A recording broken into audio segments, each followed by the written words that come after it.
बिस्मिल्लाहिर्रहमानिर्रहीम। बात से बात प्रोग्राम में आपका मेज़बान सलीम सातियानी, पाकिस्तान और पाकिस्तान से बाहर देखने वाले वो तमाम नाजरीन जो इस वक्त हमारे इस प्रोग्राम को देख रहे हैं उन्हें खुश आमदीद कहता है।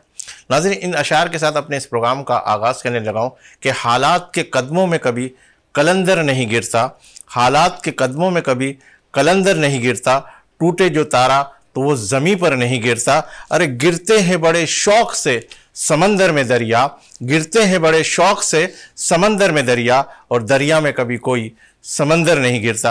आज हम गुफ्तगू करेंगे हालिया मालियाती माशी बहरान बौखलाहट का शिकार अब कैसे संवरेगा पाकिस्तान। इस हालात में उम्मीद की वो कौन सी किरण को जगमगाना होगा, इसी हवाले से आज हम गुफ्तगू करेंगे। मेरे दो ऐसे मेहमान जो किसी का सानी नहीं रखते। सबसे पहले मैं अपने इस मोअज़्ज़िज़ मेहमान का आपके सामने तारुफ पेश करूँ और फिर इसके बाद इनसे गुफ्तगू का आगाज़ कर दे।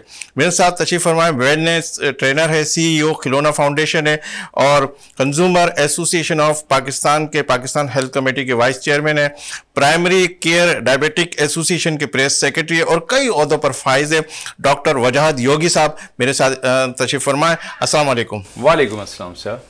अच्छा, मेरे दूसरे मेहमान है, विजिटिंग कार्ड इनका देख रहा था, 33 ओहदे लिखे हुए। कौन कौन से ओहदों के बारे में बताऊं? एग्जीक्यूटिव डायरेक्टर है ड्रीम वर्ल्ड, वाइस चेयरमैन है Pakistan chapter Memon leadership form के, सीनियर वाइस चेयरमैन है कंज्यूमर एसोसिएशन पाकिस्तान के, चीफ एंड बोर्ड डायरेक्टर है हेल्थ फाउंडेशन के और मुख्तलिफ ओहदों पर फाइज है। सब पुकार नहीं सकता। मेरे साथ तशरीफ फरमा जनाब अब्दुल जब्बार राठौर साहब, इन्हें आज के इस प्रोग्राम में खुश आमदीद कहते हैं। अस्सलाम वालेकुम। डॉक्टर साहब, आपके साथ प्रोग्राम करके हमें वो तमाम चीज़ें हासिल होती है जो हम सीखना चाहते हैं, और इस वक्त आप माशाल्लाह बहुत सारी ट्रेनिंगें भी दे रहे हैं डॉक्टर्स की तरफ भी, और पता नहीं मुख्तलिफ शोबों के अंदर योगी के हवाले से, ट्रेनिंग के हवाले से। तो मैं आपसे पहला सवाल ये पूछना चाहूँगा कि बचपन में आपका क्या वो ख्वाब था और क्या वो पूरा हुआ? पहले तो आपको बहुत बहुत शुक्रिया कि आपने मुझे मौका दिया कि मैं यहाँ आ सकूँ, अपने नुक्ता नज़र को आपके सामने पेश कर सकूँ। देखिए, ख्वाब बचपन में तो जो ख्वाब देखे जाते हैं उसका तो खैर मुझे नहीं पता। शऊर में आने के बाद जो ख्वाब देखा जाता है वो मुझे याद है। मैं क्योंकि पहले भी एक प्रोग्राम में बयान कर चुका हूँ और अक्सर कहता हूँ कि बचपन बड़ा तल्ख गुजरा है। जब जो बच्चा 1 साल की उम्र में यतीम हो जाए उसके ख्वाब नहीं होते हैं, उसकी जद्दोजहद होती है। तो जद्दोजहद में लगे रहे, ख्वाब तो हम देख ही नहीं पाए, लेकिन अल्हम्दुलिल्लाह हालात अच्छे हुए। फिर जो ख्वाब देखा मैं समझता हूँ उससे कहीं बेहतर ज़िंदगी है। मेरे ख्वाब शायद बहुत तल्ख थे, अल्हम्दुलिल्लाह ज़िंदगी बहुत शीरीं है। और मैं अल्लाह सुब्हाना तआला का जितना भी शुक्र अदा करूँ, मोहम्मद आला मोहम्मद का जितना शुक्र अदा करूँ, उनका एहसानमंद हूँ कि अल्लाह ने वो सब कुछ अता किया जो शायद मैंने ख्वाब में भी नहीं देखा था। तो अगर कोई मुझसे ये पूछता है तो मैं कहता हूँ ख्वाबों में जो लोग देखते हैं शायद वो मिलता है जो देखते हैं। मुझे खुदा ने वो भी दिया जो मैंने देखा भी नहीं। तो क्या बनना चाहते थे आप? क्या मतलब क्या जब आप अपने इस शऊर की तरफ आए तो क्या आपने सोचा था कि मैं क्या बनूंगा? देखिए, मैंने जब शऊर पाया तो मैंने देखा कि हमारे माशरे में यतीम की कोई हैसियत तो अब भी नहीं थी, पहले भी नहीं थी और पता नहीं कब होगी। गो कि हमारा दीन मुक़द्दस उसके बारे में बहुत कुछ कहता है।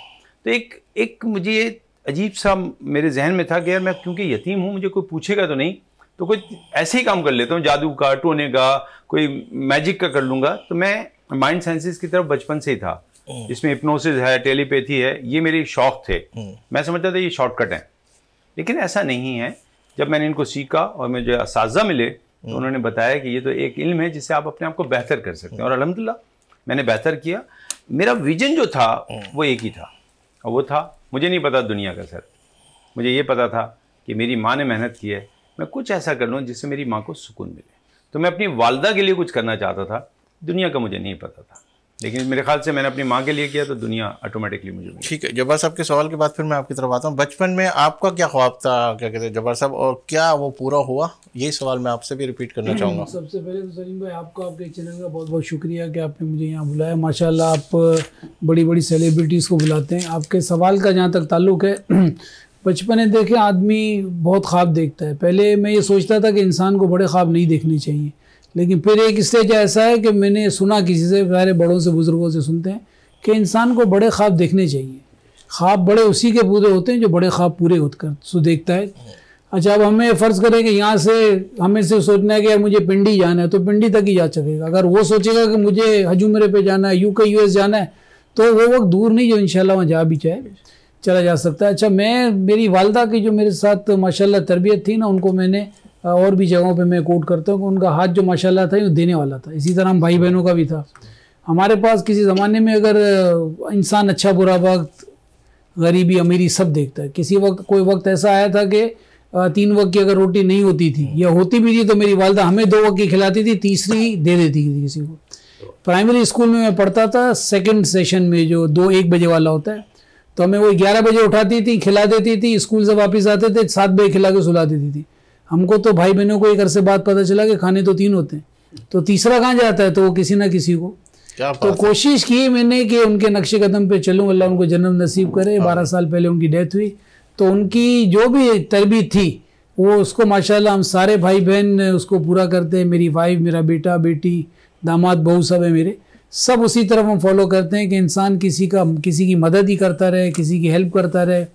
तो आप दूसरों के लिए अच्छा सोचो, भला सोचो, तो अल्लाह आपका भी करता है। ये चीज़ मैंने सोची और अल्हम्दुलिल्लाह अल्लाह पूरी भी कर रहा है। अच्छा, मेरा एक सवाल वही वहाँ रह गया, क्या आप क्या बनना चाह रहे थे, या जब आपको शऊर आया कि मुझे इस फील्ड में जाना, तो क्या वहाँ तक पहुँचे या कोई ऐसी बस हादसाती तौर पे इधर उधर निकला है? हाँ, हादसाती तौर पे निकला। मुझे बनना था CSS करके पुलिस में जाना था, और मेमन पुलिस के अंदर जाए तो और बड़ी तो यही मेरी वालदा ने कहा। जब उनको पता चला ना मैं CSS का पेपर दे रहा हूँ और मैं LLB में, मेरे दोस्त हैं उनके साथ मैं पेपर भी देने गया था, तो मेरी वालदा को पता चला, बोले क्या करो? मैंने कहा मैं पुलिस में जाऊँगा और कोई CSS वगैरह करके तो SSP लेवल का बनूंगा।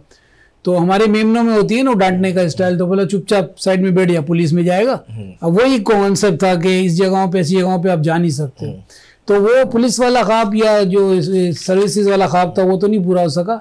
बस फिर बड़े भाई थे बैंक में, उन्होंने बैंकिंग की तरफ मुझे राग़िब किया और अल्हम्दुलिल्लाह फिर उसमें मैं रहा 25 साल बैंकिंग सर्विस में, और अब अल्हम्दुलिल्लाह ड्रीम वर्ल्ड में एग्जीक्यूटिव डायरेक्टर हूँ। माशाल्लाह। अच्छा, मैं आता हूँ डॉक्टर साहब आपकी तरफ के, हमने जो गुफ्तगू का आगाज़ किया उसके अंदर यही कि पाकिस्तान के हवाले से हम गुफ्तगू करने लगे कि इस वक्त कैसे संवारेंगे इस पाकिस्तान को। तो क्या हमारे मसाइल का हल ये है कि ओके पहुँच कर कॉल करते, या इस किस्म की बेफिक्री के मसाइल इसका हल है? देखिए, बड़ा गहरा सवाल है आपका। ऐसा नहीं है कि ये चंद अल्फाज में मैं कह दूँ, इसके लिए तो तमहीद भी आप बांधें तो बहुत लंबी होगी, तो इसकी तफसील में जाना। जो सूरत हाल है मैं उसको कैसे देखता हूँ, क्योंकि मैं माइंड साइंसेस की ट्रेनिंग देता हूँ। मैं उम्मन इसकी मिसाल वालिदैन से देता हूँ लोगों को, कि अगर वालिदैन जिन्होंने पूरी ज़िंदगी हमें दी, और उसमें वालिद का रोल जो बाप का होता है, बाहर से जाना, हालात, मौसम की सख्तियाँ, जो कुछ कराची में रहा हड़तालों में, और जो कुछ बोरीबंद लाशों के ज़माने में रहा, किसी बाप ने अपनी छुट्टी नहीं की, वो कहीं ना कहीं गया अपने बच्चों के लिए कमाने। तो ऐसे माँ बाप जब उम्र के उस हिस्से में चले जाएं जहाँ पे वो कुछ ना कर सके, तो औलाद को क्या छोड़ के चला जाना चाहिए? क्या उनको बिल्कुल ये बता देना चाहिए कि अब आप काम के नहीं रहे, बेकार हो गए? सेम हालत हमारे वतन की है। इसने सब कुछ हमें दिया, हमारे लिए क्या कुछ ना किया। इन 70-75 सालों में हमने क्या कुछ नहीं लिया। कई नस्लों की नस्लें बनती रहीं। मैं तो खैर चलें अभी 60-63 का हूँ, तो मैं ये नहीं कह सकता कि पूरा वतन को उस वक्त से देखा, लेकिन जब से मैं पैदा हुआ जो कुछ खाया यहाँ से खाया, जो कुछ पाया यहाँ से पाया। मेरे रब ने दिया, लेकिन एक तवस्सुत से दिया। आज जब वतन पे मुसीबत आई है तो क्या मैं छोड़ दूँ, मैं चला जाऊँ? तो मुझ में और उस नालायक औलाद में फ़र्क क्या रहा जो वालिदैन को छोड़ देती है? यही वक्त तो है बताने का कि हम पाकिस्तानी हैं, यही वक्त तो बताने का है कि हम यहाँ हैं, और इंशाल्लाह सही हो जाएगा। सर, इसमें बहुत सारी गलतियाँ हमारी भी हैं। हम अगर फॉरेनर चीज़ें ना लें, या जो बाहर से दरामदी चीज़ें आती हैं, तो शायद मुल्क पे इतना लोड ना पड़ता। ये बाकी बातें अलग हैं, वो बातें नहीं करनी है, लेकिन हमें अपना हिस्सा करना है। अच्छा, मैं आपसे एक और सवाल करता चलूँ कि माँ के हवाले से बहुत सारी सोशल मीडिया पे माँ माँ माँ, लेकिन बाप को थोड़ा सा इग्नोर किया जाता है, तो क्या समझते हैं आप? या आपने तो ये बड़ी दिलचस्प बात कर दी। मेरे एक छोटा सा चैनल है, उस पर मैंने प्रोग्राम किया, तो मैंने उस पर पहले माँ की क्रिएशन पे काम किया, उसके बाद मैंने कहा बाप पे कर लूँ। मुझे नेट पे भी कुछ नहीं मिला, बाप कुछ नहीं मिला। ये वो शोबा है। मैं 2 बातें आपसे ज़रूर कहूँगा, और मेरे मोहतरम मेरे भाई बैठे हुए हैं, मैं 2 बातें ज़रूर कहूँगा। पहली बात ये कि जो मिला वो सिर्फ और सिर्फ हज़रत मोहम्मद सल्लल्लाहु अलैहि वसल्लम की का एक ज़िंदगी का वाक़या मिले, जिसमें एक साहबी ने, नौजवान साहबी ने अपने वालिद की शिकायत की थी कि मेरे वालिद जो है पैसे ले लेते, मुझे नहीं देते। और जब उनको बुलाया गया था तो पूरा वाक़या जो है वो मौलाना तारिक जमील साहब ने बहुत खूबसूरत बयान किया है। मैंने वही वाक़या बयान किया, लेकिन मुझे अफसोस है कि मुझे वो अशार नहीं मिले, वो अल्फाज नहीं मिले, जो कि माँ की क्या बात है जी। लेकिन दूसरी बात एक और कहूँगा, और वो मैं हमेशा कहता हूँ कि माँ के कदमों के नीचे जन्नत होती है जी। बाप के कदमों के नीचे क्या होता है ये तो बताते ही नहीं। बाप के कदमों के नीचे फटे हुए जूते होते हैं जो औलाद के लिए घिस जाते हैं, लेकिन दिखते कभी नहीं है, वो दिखाता भी नहीं है। खुदा करे कि हम माँ की इज्जत के साथ साथ अपने बाप के फटे हुए जूतों को भी इज्जत देने लगे, तो फिर हम कामयाब होंगे। जब्बार साहब आप क्या कहेंगे इस हवाले से? माशाल्लाह बड़ा अच्छा टॉपिक, बड़ा अच्छा सवाल, मेरा पसंदीदा सब्जेक्ट है। देखिए, माँ और बाप की अहमियत दोनों की अपनी जगह है। बाप शेल्टर ज़रूर होता है, मैं भी बाप हूँ, मेरे दोस्त भी बाप हैं, आप भी बाप हैं, लेकिन माँ की मोहब्बत जो होती है ना, वो 9 महीने ज़्यादा होती है बाप से। जब माँ के पेट में बच्चा होता है ना, तो उसका वो दर्द, वो तकलीफ़ और डिलीवरी के वक्त की तकलीफ़, ये आप कोई औरत ही सोच सकती है, बता सकती है। हम आपके जहन गुमान में भी नहीं होता, सिर्फ हम देखते हैं कि यार डिलीवरी हो रही है, बाहर लेबर रूम के बैठ जाएंगे, डॉक्टरों को बता देंगे, बीइंग अ हस्बैंड और बीइंग अ फादर जो बच्चा होने वाला है, पैसे खर्च कर देंगे, प्राइवेट में रख लेंगे, लेकिन जो तकलीफ माँ उठाती है ना, और 9 महीने ज़्यादा प्यार है, तो जाहिर है माँ तो माँ ही होगी। बाप शेल्टर ज़रूर है, लेकिन शेल्टर कब होता है? जब फ्लोर होगा और दीवारें होंगी। तो माँ जो है वो ज़मीन है, माँ जो है वो दीवारें हैं, फिर ऊपर जाके शेल्टर लगता है। फाइनेंशियली सपोर्ट तो बाप ज़रूर करता है, और औलाद बाप की खिदमत भी करती है, इज़्ज़त भी करती है, लेकिन चूँकि माँ का प्यार ही 9 महीने ज़्यादा है और कुदरत ने माँ के कदमों के नीचे जन्नत रखी है, तो ज़ाहिर है फिर झुकाव तो हर औलाद का उसी तरह होगा। और आप हम सब अगेन जब बच्चे छोटे होते हैं ना, तो न्यूट्रल होते हैं, दोनों की तरफ होते हैं। एक स्टेज आता है, वो थोड़ी सी एज होती है तो वो बाप की तरफ होती है, लेकिन जब वो मैच्योर हो जाते हैं ना, तो आप कितना बाप अच्छा हो, वो माँ की तरफ ही जाते हैं बच्चे। और फिर माँ भी शेर हो जाती है कि वो आप पहले बोलते थे ना, आप बोल के दिखाओ, क्या बोल के दिखाओ, बोला कुछ भी नहीं, बस अब मेरी चलेगी। तो माँ इज ऑलवेज माँ। नहीं, मैं आपसे ये सवाल करने लगा। बिल्कुल, हम नो डाउट डॉक्टर साहब भी, मैं भी, और कोई भी ये नहीं कहेगा कि माँ के रुतबे के हवाले से या माँ माइनस करने के हवाले से या माँ के जो कुर्बानियाँ उसके हवाले से, हम नो डाउट ये तो ऐसा है कि इसको डिबेट किया ही नहीं जा सकता। लेकिन कहते हैं कि वो ठीक है, 3 हिस्से उसके और एक बाप को लेके, तो बाप को वो पजीरा ही नहीं मिलता। हालांकि वो निकलता है जॉब के लिए, उसके लिए वो सारी चीज़ें आसानियां करने के लिए, वो सोता नहीं है, वो ख्वाब उसकी ताबीर की तरफ बढ़ने की कोशिश करता, तो उसको वो क्यों इग्नोर इतना होता है? वो इग्नोर नहीं किया जाता उसको, लेकिन जिस तरह डॉक्टर साहब ने अभी कहा कि मैंने सोशल मीडिया देखा तो बाप के बारे में इतना ज़्यादा नहीं, माँ माँ माँ माँ के अगर 20 वो लगे हुए तो बाप का 1 या 2 भी होंगे, लेकिन उसके अंदर भी वो क्वालिटी नहीं होगी जो। लेकिन मैं अगेन उसी तरफ आता हूँ कि पैदाइश के बाद भी जितना माँ के गले से औलाद लगती है, माँ के सीने से लगती है, उसकी दुख दर्द सफाई बुखार XYZ जो भी होता है माँ ही करती है, बाप से देख रहा होता है। अगेन रिपीटिंग, फाइनेंशियली जरूर सपोर्ट करता है और औलाद ख्याल करती भी है, बाप का करना भी चाहिए, लेकिन माँ का जितना अटैचमेंट होता है ना औलाद के साथ, वो बाप का नहीं होता। मैं खुद बाप हूँ, आप हम तीनों जैसे मैंने भी जिक्र किया, माँ के साथ जो उनसे होती है ना, जब आप जिस्म मिलता है ना बच्चों का, आप हम एज ए फादर दिन में 1 2 3 मरतबा मिल लेते होंगे, लेकिन माँ के तो गले से रख के वो बच्चा सोता है, फीड करता है, सफाई माँ करती है, तो उसकी वेव्स जो है ना, वो वेव्स ट्रांसफर होती हैं। बस मैं फिर आपकी इस बात के ऊपर आ रहा हूँ कि वो पजीराई मतलब सोशल मीडिया के ऊपर उस पर नहीं जा रहा, इस पर सवाल करता हूँ मैं आपसे दोबारा। मुझे इशारा हो रहा ब्रेक का। नाज़रीन, यहाँ लेंगे एक ब्रेक इस यकीन के साथ कि आप होंगे हमारे साथ, हम तो हैं ही आपके साथ। मिलते हैं चंद लम्हों के बाद।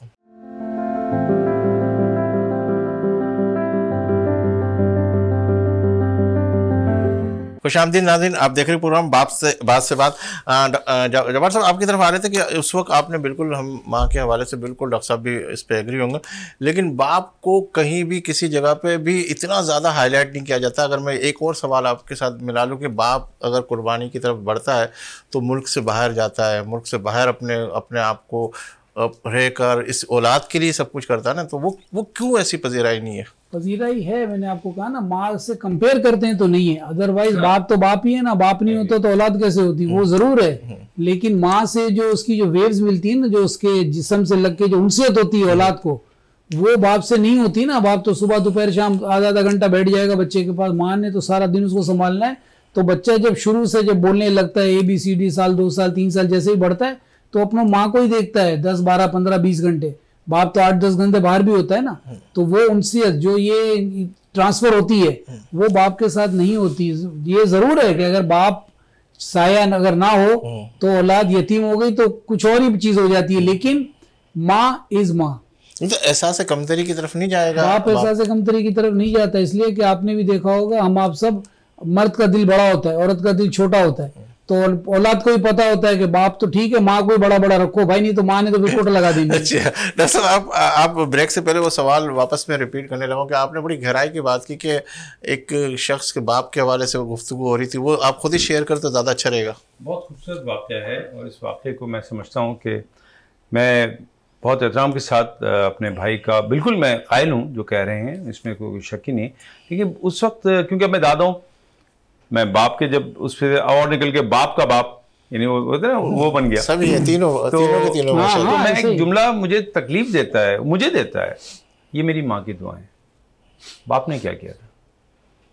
हम क्यों नहीं बच्चों को बताते ये तरबियत कैसा होना चाहिए, ये मेरे माँ बाप की दुआएं। गाड़ी के पीछे लिखा होता है गाड़ी के पैसे दिए हैं बाप ने, लिखा हुआ है ये मेरी माँ की दुआएं, बिल्कुल गलत नहीं लिखा हुआ। बेशक अल्लाह सुब्हान ताला ने अगर मिसाल दी है अपनी तो माओं से दी है, ऐसा हम उस पर बात ही नहीं कर रहे हम। तो आपने हमसे सवाल कुछ और किया है, वो ये है सेंसिटिविटी का कि भाई क्या बाप को वो अहमियत हम दे रहे हैं जो देना चाहिए? नहीं, हम समझते हैं कि इसकी जरूरत नहीं है।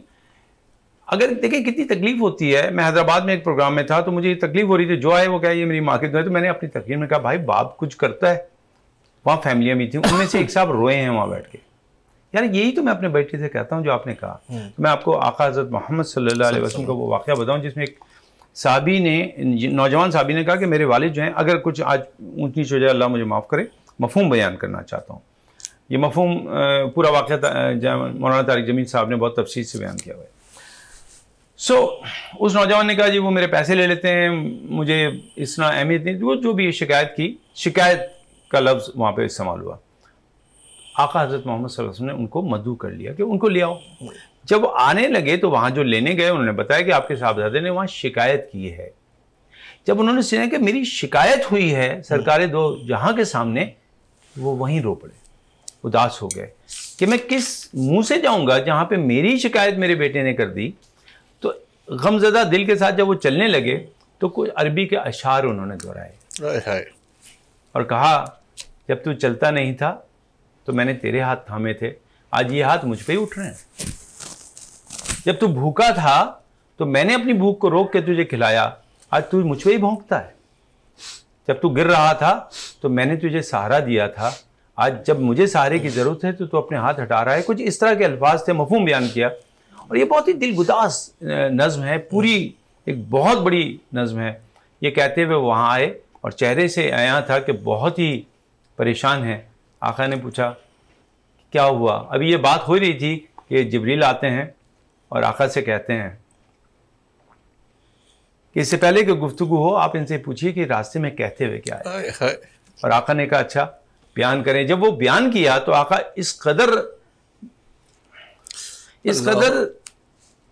रंजीदा हुए कि ये पहला वाक़या है जो मेरी तारीख में, मैं अदयान का तालिब इल्म हूं, गीता पढ़ी है, रामायण पढ़े, चारों आयत पढ़े, ग्रंथ साहब पढ़ी है, बाइबल पढ़ी है। किसी जगह तारीख में सीरत के आपको ये नहीं मिलेगा कि आका ने अपनी महफिल से किसी को निकाला हो। ये वाहिद वाक़या है, आका ने उस बच्चे से कहा था तुम चले जाओ। हमें आज जब माशरे की तश्कील करनी है तो जज्बात पे नहीं करनी, हकीकत पे करनी है। हमें बताना है, समझाना है। और तरबियत का बहुत बड़ा हिस्सा आज जो हम मिस कर रहे हैं वो ये कि हम जज्बाती लोग हैं, हम जज्बात पे बात करते हैं। मैं ये समझता हूँ और मैं आपको एक मिसाल देता हूँ। ये अजीब बात है, मैं ऑनलाइन कह रहा हूँ कि मुझे नहीं पता कि मेरा जो कार्ड है, NTN जो कार्ड होता है, ATM उसका नंबर मुझे नहीं पता, मेरे बेटे को पता है। मैं उससे कहता हूँ जाके इतने पैसे निकाल लो। वो जाता है, मेरा कार्ड लेता है, खुद ही नंबर डालता है, ले आता है। तो मैंने उसको कहा कि बेटा जो कुछ मेरा है वो तेरा है, लेकिन ये जुमला मैं कहूँ मेरे मरने के बाद तेरा है, तो शायद तू दुआ भी मांग कि मैं मरूँ तो तुझे मिले, मेरी ज़िंदगी में भी तेरा है। तो मेरे लिए दुआ मांगेगा कि मेरा बाप भी सलामत रहे, क्योंकि सब कुछ तो मैंने उसको दे ही दिया। तो तरबियत के लिए हमें अपने घर में ये माहौल बनाना है। और याद रखिएगा, ये मेरे भाई ने बड़ी प्यारी बात की है, मैं उसी जज्बातीपन में आगे उसके दोहरा रहा हूँ।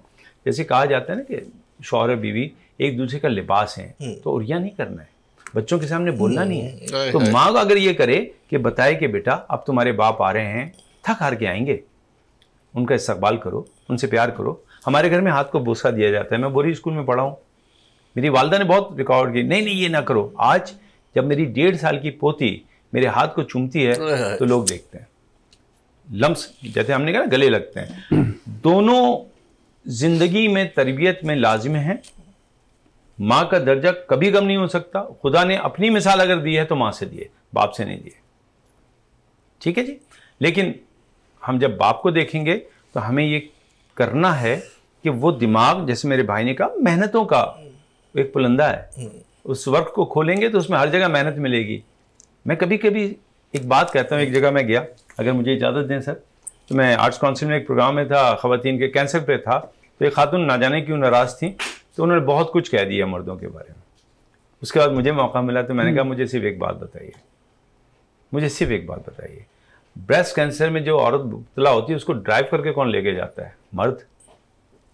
उसके पीछे फाइनेंसिंग कौन करता है? मर्द। आप गालियां दे रही हैं, लेकिन उस हालात को याद रखिए, जब बोरी बंद लाशें मिलती थी, खातून की लाश कभी नहीं मिली, मिली तो सरकटी मर्दों की लाश मिली। वो बाप थे जो अपनी औलाद के लिए कमाने गए थे, इनमें कोई भी तफरी के लिए बाहर नहीं निकला था। सबको पता था कि मगरिब से पहले लाश मिल सकती है, लेकिन किसी बाप ने अपनी रोजी तो नहीं रोकी, चूल्हा तो बंद नहीं किया, वो गया मर गया, लेकिन गया किस लिए था? औलाद के लिए। तो मैंने उनसे पूछा कि आप बड़ी अभी मुखालफत कर रही हैं, तो मुझे एक खातून बताइए जो उस दौरान मिली हो। नहीं। तो अगर माशरे को सुधारना है ना, तो रियलिस्टिक अप्रोच करनी पड़ेगी। इसमें जज्बातीपन की बात नहीं है, इसमें खुदा न खासा अगर बाप को हम बढ़ा रहे हैं तो माँ की तौहीन तो हो ही नहीं सकती। सूरज के सामने कितने भी चिराग जलाएंगे फिर नहीं क्या हो बात। सकते। अच्छा सलीम भाई, जवाहर साहब एक और सवाल इसके साथ ही, डॉक्टर साहब के साथ, अक्सर माशाल्लाह आप जिस तरीके से जहन बना रहे हैं कि किस तरीके से बात करनी चाहिए, मैं वही एक और सवाल कि अक्सर जो है हम औलाद यानी ये जो बच्चे हैं ना, इनसे एक जुमला सुनते, तुम्हें क्या पता, तुम्हें क्या पता, वो जुमला जो है तड़पा देता है इंसान को, बाप को। उस हवाले से क्या कहेंगे? और इससे पहले जो आपके ज़हन में, पहले मैं तो ये मेरे भाई जो है इनको मैं सेकंड करता हूँ, ये सही कह रहे हैं कि बाप जो औलाद जो है वो अगर कहे तो मेरे वालिदैन की दुआ कहे तो ये ज़्यादा अच्छा है।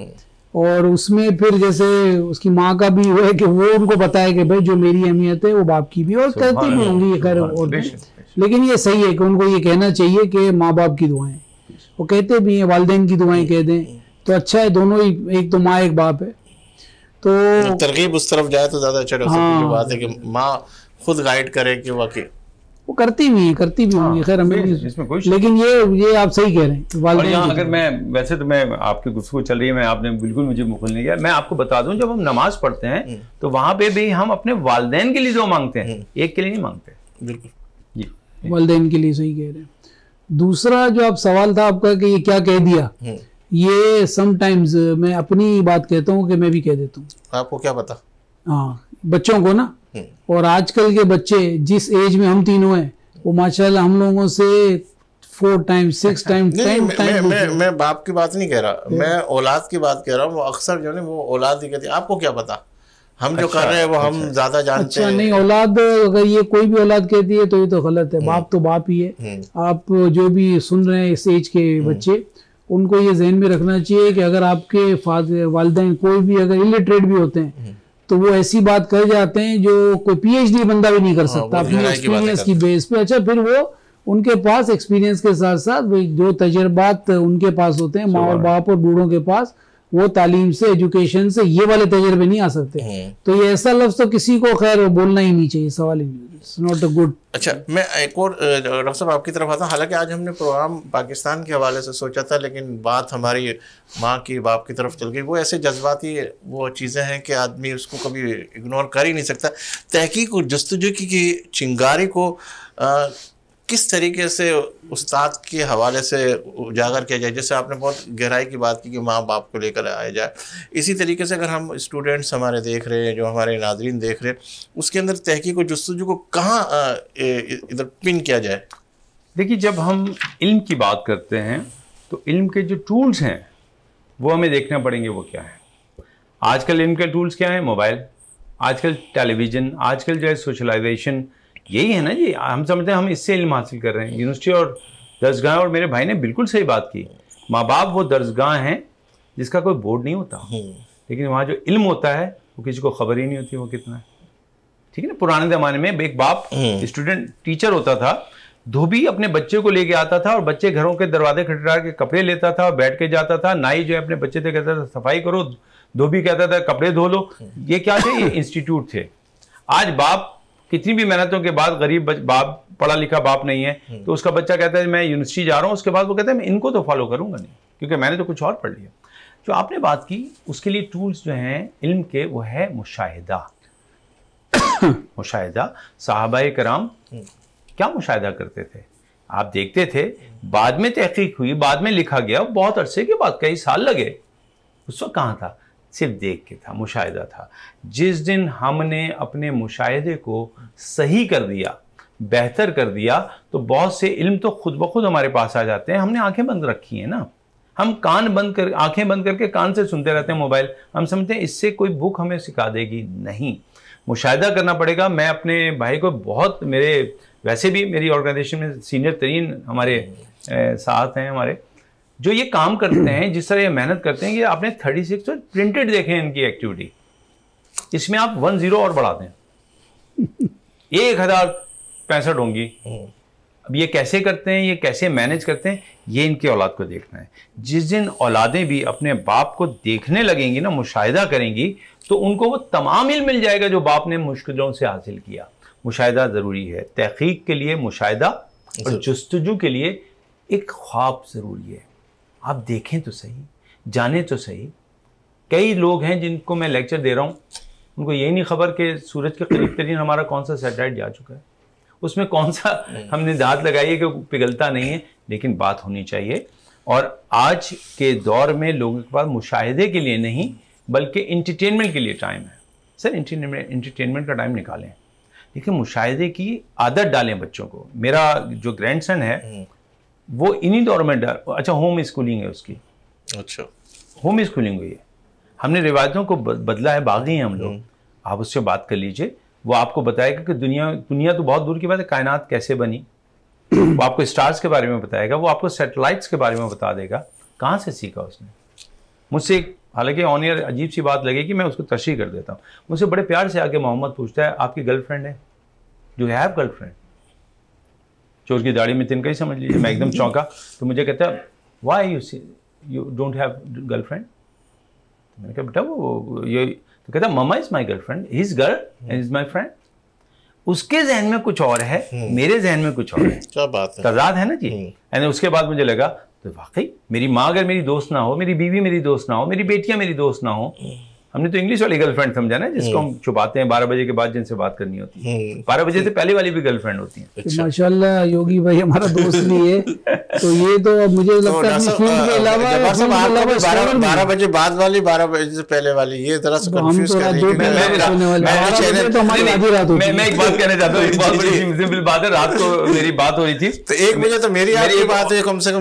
उसके बाद मैंने लाहौर फोन किया, मेरे दोस्त हैं ताहिर भाई, उनसे। तो ताहिर भाई से बात कर रहा था, मैंने कहा रख लें, भाभी करीब में ही है क्या? कहते नहीं वो दूसरे कमरे में। मैंने कहा फौरन रख लें फिर तो, वरना इतनी देर के बाद दोस्तों से बात नहीं होती, सहेली से बात। जब्बार साहब की तो वो मिसाल है कि जब्बार साहब कभी भी अपनी वाइफ को कहीं भी लेके जाते हैं तो अक्सर लोग इनको ये कहते हैं कि इनकी वाइफ को हवाले से कि आपकी बीवी बहुत अच्छी है।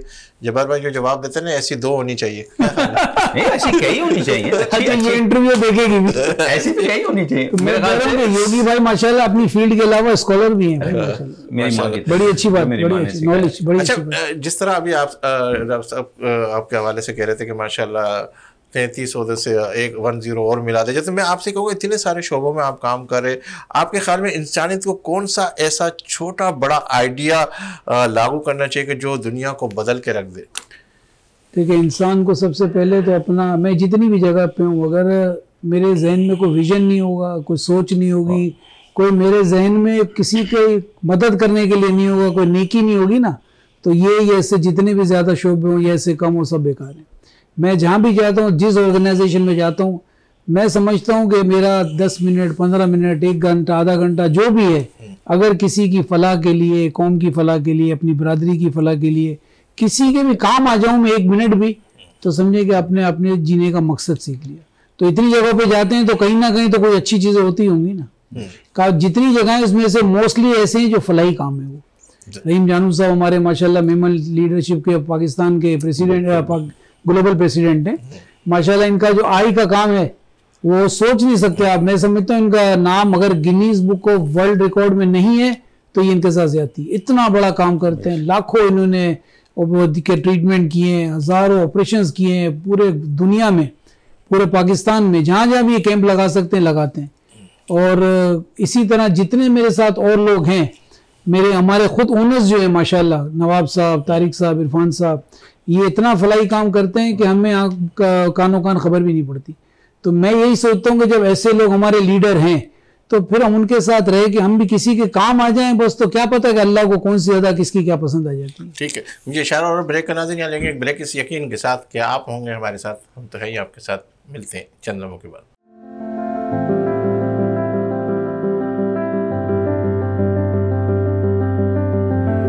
खुशामदीद नाज़रीन, आप देख रहे प्रोग्राम बात से बात। डॉक्टर साहब आपकी तरफ आता हूँ कि अगर मैं आपका एडवांटेज लेते हुए, क्योंकि हम जब गुफ्तगू कर रहे थे हमने पाकिस्तान के हवाले से भी बात की थी, ये हालिया मालियाती माशी बहरान किस तरह किफ़ायत शारी की जाए, किस तरह कंट्रोल किया जाए, अपने हिस्से का काम कैसे किया जाए? देखिए शेर तो वो मैं भी सुना सकता हूँ कि अपने हिस्से का चिराग जलाना है, दिया जलाना है। प्रैक्टिकली तौर पर अगर मैं बड़ी सही बात है। अगर मैं तनकीद करने पे आऊँ, देखिए एक जुमला है जो मैं कह के अपनी बात करूँगा। तनकीद के लिए मुशाहिदे और मुताले का होना ज़रूरी है, और अगर आपको सिर्फ किसी से उलझना है या उससे आप कह लें कि आप उसको तनकीद तो नहीं कहेंगे, आप उससे उलझना चाहते हैं, उसको नफ़ी करना चाहते हैं, तो जहालत काफ़ी है। हम बहस में उलझ जाएं तो हमारे लिए काफ़ी है कि ये गलत है वो गलत नहीं। मेरी जिम्मेदारी है, और मैं बीइंग ए पाकिस्तानी ये समझता हूँ। देखिए जिन हालात में था ना, मैंने भी अपने ज़मीर से पूछा क्या मेरा भी हिस्सा इसमें है? जी बिल्कुल। मैंने भी ज़रूरत से ज़्यादा पेट्रोल ख़रीदा, खामखा गाड़ी चलाई। वो पेट्रोल क्यों ख़रीदा हुकूमत ने? मेरे लिए ख़रीदा था ना ख़रीदती तो मैं कहता पेट्रोल नहीं है। मुझे अपने आने जाने पे देखना पड़ेगा कि वाकई मुझे कहीं जाना है। अगर मुझे एक ही गली से जाना है तो यार 10 लोग रहते हैं, 10 की 20 गाड़ियाँ हैं, हर घर में 2-2 गाड़ियाँ खड़ी हुई हैं। ये एक लाइन की बात कर रहा हूँ, और सामने वाली लाइन में फिर 20 हैं। तो एक गली में अगर 40 गाड़ियाँ हैं और सबने सदर जाना है, तो भाई आपस में बैठ के शाम को तय कर लेना, चले जाएँ ऑफिस, वापस आ जाएँ, कुछ लोड कम करें। आप जब तक दरामद शुदा अशिया लेंगे, मैं बहुत अफसोस से बात करता हूँ, मैं लवर हूँ जी, एनिमल लवर हूँ। मुझे बहुत, मेरे हर वक्त बिल्ली रहती है, आजकल नहीं है, मेरे पास पली रहती है, परिंदों का शौकीन हूँ। लेकिन मुझे उस वक्त बड़ी तकलीफ हुई कि इन हालात में भी हम दरामद कर रहे हैं एनिमल्स के लिए खाना, कि यहाँ हम नहीं बना सकते? क्या हम प्लास्टिक के खिलौने नहीं बना सकते? खिलौना फाउंडेशन मेरे पास है, मुझे देखना पड़ता है जी बाहर से खिलौने आ रहे हैं, क्या यहाँ नहीं बहुत बेहतरीन बनते होंगे? कपड़ों के ऊपर हम बहुत सारे काम कर सकते हैं। लेकिन मैं समझता हूँ कि मुझे रात के वक्त बैठ के जब अपने ज़मीर के साथ मैं गुफ्तगू करता हूँ तो मुझे शर्मिंदा नहीं होना है। मुझे देखना है कि क्या इस हालत में मैंने कुछ कम करना है, तो मैंने अपने आप को कम किया है। हमने आउटिंग छोड़ दी, अब हमने घर में बहुत सारी चीज़ें की। हमने अपने घर को शिफ्ट कर दिया सोलर पे। मैंने मुर्गियाँ पाल ली हैं। देखिए ये छोटी छोटी बातें हैं जो मैं आप करूँगा, आप हंस पड़ेंगे, कोई भी हंस पड़ेगा, ये क्या बात हुई? मेरे लिए बहुत है। मुझे पता है कि बिजली का बिल कम हुआ, अंडे सुबह उतने मिल जाते हैं जितने घर हैं, बल्कि उससे ज़्यादा मिल जाते हैं। मैंने अपने घर में जो सब्ज़ी छत पे लगाई है, उन सब्जियों में अब तो माशाल्लाह सब्जियां आने लगी हैं, टमाटर लग गए हैं मेरे घर में। मैं मिसाल दे रहा हूँ। अरे भाई मुश्किलात हैं ना, तो मुश्किलात हल करने के लिए कुछ तो करो। नहीं, हम इंतज़ार कर रहे हैं कि कोई तो कुछ करे। अच्छा, इस मौजूदा हालात के अंदर ज़मीनी हक़ाइक़ कुछ इस तरह का है कि हमें तो हमारे पड़ोसी का भी नहीं पता सही तरीके से। आप ये कह रहे हैं कि आप 5 गाड़ियाँ जा रही है, 50 गाड़ी जा रही है, गाड़ी की क्या बात करेंगे? अगर वहाँ उसके घर में पानी नहीं है तो कोई पूछता नहीं है, कोई भी ऐसी अलमिया हो जाता कोई पूछता नहीं है। ये नहीं पता कि अगर उसकी यहाँ मैयत हो जाती तो बोलता है यार ये ज़ोहर का टाइम है यार, मुझे अपने काम के लिए निकलना हो। तो यानी ये बेहिसी है, बेहिसी। मैं आपके सवाल के जवाब में, मैं अगर मुझे सिर्फ इसको आखिर एंड करने दीजिए, फिर मैं चाहूँगा मेरा भाई टाइम लें। देखिए सबसे पहले ये देखें, अमेरिका का प्रेसिडेंट सबसे मसरूफ है, एक्सरसाइज वो भी करता है। जिससे पूछो पाकिस्तान में वो कहता है वक्त नहीं है, तो अमेरिकन प्रेसिडेंट से ज़्यादा बिजी लोग हैं। ओ भाई मैं तो कह रहा हूँ कि हमारा कॉन्टेक्ट ही ख़त्म हो गया ना लोगों से। असल में हालात को बदलने के लिए अपने अंदाज को बदलना पड़ेगा, उसके बाद हम कुछ बदलें। जी जब सब कुछ कह रहे थे। अच्छा, मैं इसी के जवाब में आपको इस तरह देता हूँ कि कोई भी चीज़ जिसकी महंगाई होती है ना, अगर वो इम्पोर्टेड चीज़ है तो आप जैसे कि इन्होंने भी कहा भाई ने, तो आप उस चीज़ का इस्तेमाल कम करें, कम करते करते ख़त्म करें। अभी इस तरह, अभी कल ही या परसों ही अल्ताफ़ ताई मेरे दोस्त हैं आबाद के चेयरमैन, उन्होंने अपना एक इंटरव्यू दिया है, वो आया फेसबुक पे। उन्होंने 8 दिन के लिए मना कर दिया है अपनी पूरी जितने भी हैं बिल्डर्स कि आप 8 दिन तक ना लें लोहा।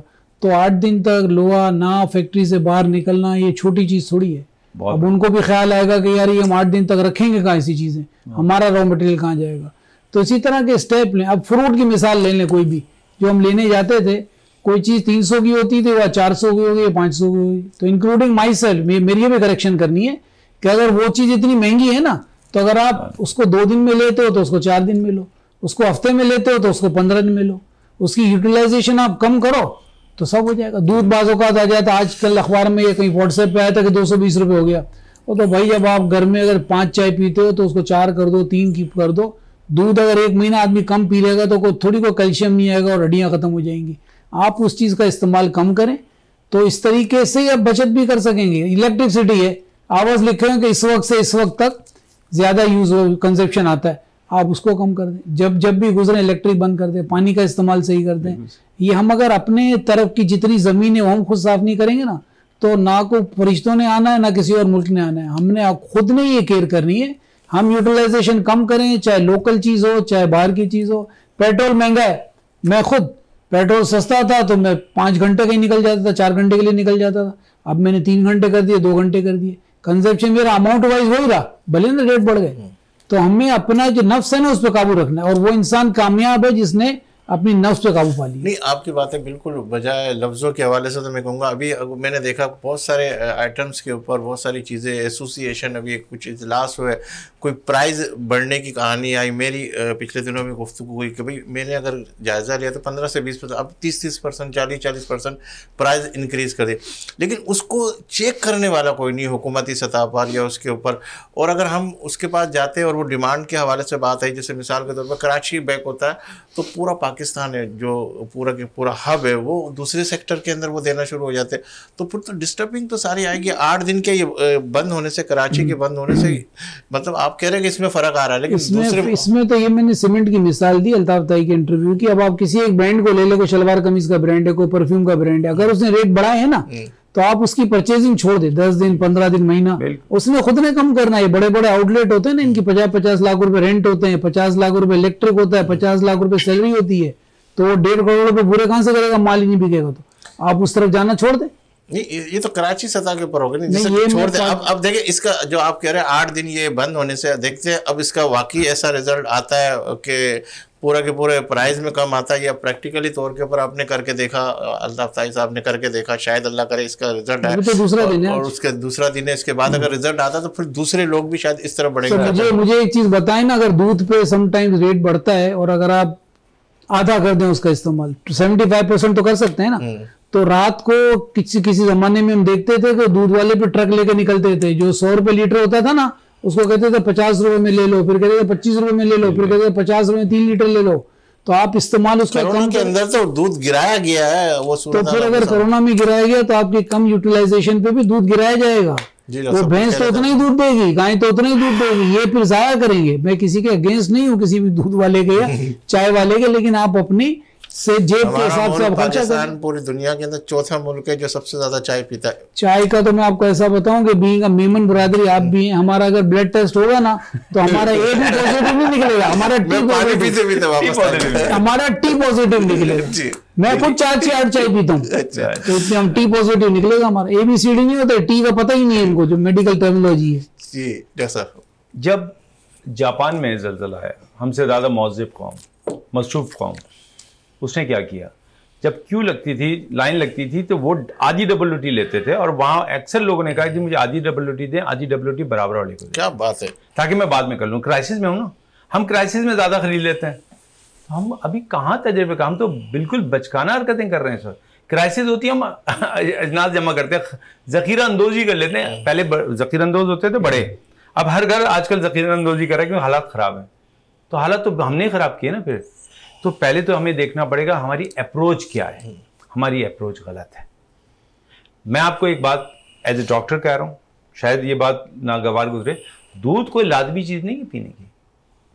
कुछ अरसे के बाद बाद लोग, दूध जहर भी है कुछ लोगों के लिए, आपको पता है आयुर्वेदा में कुछ लोगों को जिनको बलगम बनता है, हम उनको दूध की चीज़ें नहीं देते, हम उनको कहते हैं नहीं लें। और इसी तरह हम कम करेंगे। मैं क्योंकि कंज्यूमर, मेरे भाई माशाल्लाह सीनियर नायब प्रेसिडेंट हैं, हम कंज्यूमर एसोसिएशन ऑफ पाकिस्तान के तहत बाकायदा ऐसे बयानात भी देते हैं, मुहिम चलाते हैं जहाँ पे हमने कहा कि दूध बंद कर दें और उसके प्राइस गिरे।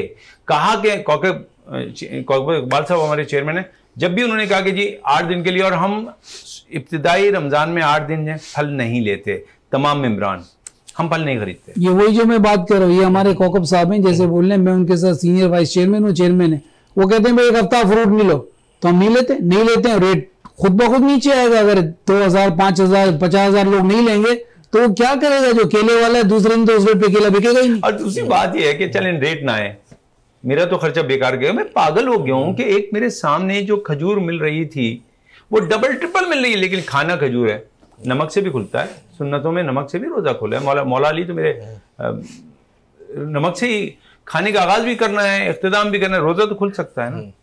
बिल्कुल तो हमें अपनी अप्रोच को चेंज करना होगा। हमें ये नहीं देखना कि वो क्या करेंगे जो जिनके हालात जो कुछ कर सकते हैं, भाई मैं भी तो कुछ कर सकता हूँ। तो मैं अपने बच्चों की भी तरबियत कर रहा हूँ अल्हम्दुलिल्लाह। हमने गार्डनिंग करके कर लिया, चीज़ें कर ली, छोटा सा किया, लेकिन अगर ये सारे कर लेंगे तो जो भाई कह रहे हैं वही होगा। आज हमारी कौम को मजमा नहीं बनना, हमें कौम बनना है। और कौमें जो होती हैं मुशाहिदे से और इत्तेहाद से बनती हैं। वो जो 3 उसूल कायदे-ए-आज़म ने दिए थे, आज उसकी एप्लीकेशन सबसे इम्पॉर्टेंट है। हमें यकीन मक़ूम रखना है, हमें इत्तेहाद पे जाना है। हमारा ईमान क्या है, हमें ये देखना पड़ेगा कि वो सिर्फ 3 लफ्ज़ नहीं थे, वो हर हालत में हैंडल करने की सिचुएशन है, और उस पर ही हम काम करते हैं। मैं छोटा सा आदमी हूँ जी, मैं बहुत सारे काम कर लेता हूँ। पहली बात तो ये कि जब दूध का मसला आया, हमने दूध का तोड़ निकाल लिया। और दूध का तोड़ क्या है पता है आपको? नारियल। ये जो गरई वाला नारियल होता है ना, सॉफ्ट, इसको ग्राइंडर में डाल के आप थोड़ा सा पानी डालें, इसके जो जूस बनता है और इससे जो दूध बनता है, बेहतरीन दूध है। उस दूध के मुकाबले में आधी प्राइस है, आधी प्राइस में बना। अच्छा, वक्त मेरे पास बिल्कुल कम है कि जब्बार साहब, मुझे आपसे ड्रीम वर्ल्ड के हवाले से भी सवालात करने थे, लेकिन मौजू हमारा कुछ इस तरफ चला गया कि जो सवालात भी फिर एक प्रोग्राम करेंगे बिलखुसूस आपकी सोशल लाइफ के हवाले से, और ये सारी चीज़ें कि किस तरीके से इस जो इतने नफसा नफसी टेंशन और इस माहौल के अंदर इस एक्टिविटीज़ की तरफ बढ़ा जाए तो क्या इंसान को क्या चीज़ें हासिल हो सकती है, उस पर भी हम गुफ्तगू करेंगे। आप कोई ऐसा मैसेज, कोई ऐसा पैगाम या कोई इस तरह की चीज़ देना चाहते हैं? मैं डॉक्टर साहब से भी वही मैसेज लेके, लेकिन मैं 2 बातें करूंगा इसमें। As far as dream world is concern, माशाल्लाह ड्रीम वर्ल्ड 150 एकड़ पे बड़ी अच्छी जगह तफरीह मकामात के लिए, और ऐसे माहौल में तो वहाँ पे आके टेंट से फ्री हो जाता है। हमने मनोड़ा पे माशाल्लाह डेस्टिनेशन होटल खोला है, पेशावर ग्रीन होटल हमने परचेज़ कर लिया, खपलू में खोल लिया, फैसलाबाद, लाहौर, इस्लामाबाद भी आ रहे हैं इंशाल्लाह। 3 साल में हम 30 प्लेसेस पे आ रहे हैं। तो ये तो एक अच्छी जगह है, पुरफज़ा मकामात हैं सारे, और सारे पोल्यूशन फ्री हैं। दूसरी बात, एक आखिरी मैं कहूँगा अपनी तरफ से कि एक छोटा सा वाक़या बताता हूँ, आप उसको वाक़या समझ लें, मैसेज समझ लें, कुछ भी, कि शायद मैंने पहले आपको बताया था कि अल्लाह ताला एक मरतबा किसी फरिश्ते ने बोला कि या अल्लाह वहाँ चाइना में ज़लज़ला आ गया है, तो अल्लाह ताला ने बोला कि फरिश्ते को बोला क्या तू चले जा। एक जगह किसी ने बोला कि इंडिया में बहुत ज़्यादा तबाही हो गई है, तो बोला तू चले जा। तीसरी जगह किसी फरिश्ते ने बोला कि अल्लाह ताला फलानी जगह पे किसी एक कंट्री में, रशिया में समझ लें, कहत आ गया, तो बोला भाई तू चले जा। एक ने कहा या अल्लाह पाकिस्तान में बड़ा मसला हो गया, तो अल्लाह ताला ने बोला वहाँ मैं खुद जाऊँगा। बोला या अल्लाह ये कैसे हो सकता है, हम सारे फरिश्ते? तो बोला भाई ये एक ऐसी कौम है जिसने सब कुछ मेरे पे छोड़ा हुआ है, तो हमारी कौम जो है ना उसने सब कुछ अल्लाह पे छोड़ा हुआ है, और इंशाल्लाह हमें अल्लाह ही हर चीज़ों से बचाएगा, और हमें उस पर भरोसा भी करना चाहिए। ये नहीं है कि हम हाथ पे हाथ रख के बैठे, ये लेकिन हमें कुदरत ही बचाती है। और अब तो माशाल्लाह हमारे फाइनेंस मिनिस्टर ने भी एक स्टेज पे कह दिया कि अब इस मुल्क का तो इसको अल्लाह ही बचाएगा, और अल्लाह बचाएगा, और इंशाल्लाह हमें भी बीइंग अ मुस्लिम भरोसा रखना चाहिए कि इंशाल्लाह अल्लाह ने चाहा तो मुल्क, पाकिस्तान, शहर, सूबे सब इंशाल्लाह खैरियत से रहेंगे। जी डॉक्टर साहब, आखिरी मैसेज। मैं बिल्कुल जी अपने भाई की बात को सेकंड करता हूँ, लेकिन अल्लाह ने हमें दुनिया में भेजा इसीलिए है कि मैंने तुम्हें सब कुछ दिया है, अब तुम साबित करो कि जो मैंने दिया है उसको इस्तेमाल कैसे करोगे। तो हमें कुछ ना कुछ टेक्निक्स इख्तियार करनी होंगी, और हमारी हुकूमत को भी चाहिए कि वो सिर्फ उन चीज़ों पे ना जाए जो कि उसके इख्तियार में, लेकिन कुछ ऐसे उसूल भी रखें। ट्रैफिक जो उलझता है वो हुकूमत ने नहीं उलझाया, वो मैंने उलझाया होता है। तो कुछ हमारी जिम्मेदारियां हैं और हमें बहुत निचली सतह पे अपने घरेलू या मोहल्ले की सतह पे बैठ के कुछ ऐसे इक़दाम करना चाहिए जिससे कि हम इस महंगाई के भंवर से निकल सकें। आने वाला वक्त बहुत अच्छा है, हम इंशाल्लाह आगे बढ़ेंगे। डॉक्टर वजाज योगी साहब बहुत शुक्रिया, अब्दुल जब्बार साहब बहुत शुक्रिया। नाज़रीन, आपने हमारे इस प्रोग्राम को देखा और डॉक्टर साहब की बात, अब्दुल जब्बार साहब की बात, वो कुछ ना कुछ सिखाते हुए बढ़ती रही कि हमको अपने हिस्से का कैसे काम करना और हमको किस तरीके से इस मुल्क के लिए अपने आप को पेश करना। सबसे पहले हम पेश करें। हकीकत बिल्कुल यही है कि हम जो है बेनफसी जिस तरह का है माहौल और जिस तरीके से कैफियत है, अगर हम ये सोचते रहे कि ऐसा ही चलता रहेगा और ऐसा ही माहौल होगा तो फिर ये कोई भी इसको आगे बढ़ के काम करने के लिए नहीं आ सकेगा। हर शख्स को अपने हिस्से का काम करना, वही बात है हज़रत इब्राहीम अलैहिस्सलाम की कि वो एक कतरा जो है वो अपनी नीयत से करते हुए चलेंगे और फिर इसके बाद जो है हर शख्स अपने अपने हिस्से का काम करेगा तो इंशाअल्लाह ताला ये पाकिस्तान तरक्की की राह पर ज़रूर गामज़न होगा। और मुझे उम्मीद है, मैं हमेशा अपने हर प्रोग्राम में कहता हुआ आया हूँ कि अपना एहतसाब सबसे पहले करें और फिर उसके बाद दूसरों से तरगीब की तरफ बढ़े। और सबसे पहले मैं ये कहूँगा कि हमारे बड़े जो है अगर हुकूमती सतह के ऊपर सबसे पहले अपने आप को कुर्बानी के लिए पेश करें कि भाई हम जो है अपने आप को इस हवाले से कि जो हमारी जितनी भी फैसिलिटीज़ है उसको हम माइनस करते हैं, फिर उसके बाद दूसरी तरगीब की तरफ आएंगे। तो हर बंदे को अपने अपने हिस्से का काम करना, जब भी ये इस तरीके से काम का आगाज़ होगा तो मुझे यकीन है कि इंशाअल्लाह ताला जो मायूसी की एक कैफियत है, बहरान की जो कैफियत है, जो नफ्सा नफ्सी की कैफियत है, जो एक डिफ़ॉल्टर की सिचुएशन है, इसको सब ख़त्म किया जा सकता है। क्योंकि रमज़ान का महीना भी बिल्कुल करीब से करीब है। रजब का महीना जो हमें ये मैसेज देता है कि दुआ की ज़रूरत है आपकी और ख़ास तौर पर आपके प्रैक्टिकली लाइफ के अंदर आपको अपने हिस्से का काम करना। क्योंकि कहते हैं कि करो मेहरबानी तुम अहले ज़मीं पर, खुदा मेहरबान होगा अर्शे बरी पर। और यही है इबादत, यही दीन व ईमान के काम आए दुनिया में इंसान के इंसान। इन्हीं अल्फाज के साथ मुझे दीजिए इजाज़त। इंशाल्लाह ज़िंदगी रही और अल्लाह तो फिर आपसे मुलाकात का शर्फ हासिल करेंगे। और जब भी आपका हाथ दुआ के लिए उठे तो इस खाकसार को और वतन अजीज़ को अपनी दुआ में ज़रूर शामिल कीजिएगा। अल्लाह हाफिज़।